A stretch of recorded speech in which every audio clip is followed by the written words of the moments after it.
అడిగాడు అర్జునుడు, బావా ఇదేంటి రథం ఇలా కాలిపోయిందని అడిగాడు. నాయనా ఇది ఎప్పుడో కాలిపోయింది. భీష్మ, ద్రోణ, కర్ణ మహావీరులు ప్రయోగించినటువంటి బాణ పరంపరలకి ఈ రథం కాలిపోయింది. నువ్వు కాలిపోతావని దీన్ని కాలిపోకుండా ఆపాను. ఇప్పుడు ఇక యుద్ధంలో విజయం సాధించావు కాబట్టి ఈ రథాన్ని కాలిపోవడానికి అనుమతించాను. కాబట్టి బావా రథం కాలిపోయింది అన్నాడు.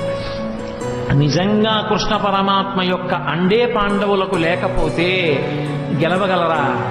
మహానుభావుడు యుద్ధంలో నిలబడ్డాడు కాబట్టి రక్షించాడు. అన్న బలరాముడే భీమసేనుణ్ణి చంపుతానన్నప్పుడు కాపాడాడు. ఆఖరికి యుద్ధం అంతా అయిపోయిన తర్వాత మూర్ఖురు కొడుకుల్ని భీముడే చంపాడన్న కారణం మీద భీముణ్ణి ఉరే నాయన దగ్గరకి రారా కౌగిలించుకుంటానన్నాడు ధృతరాష్ట్రుడు.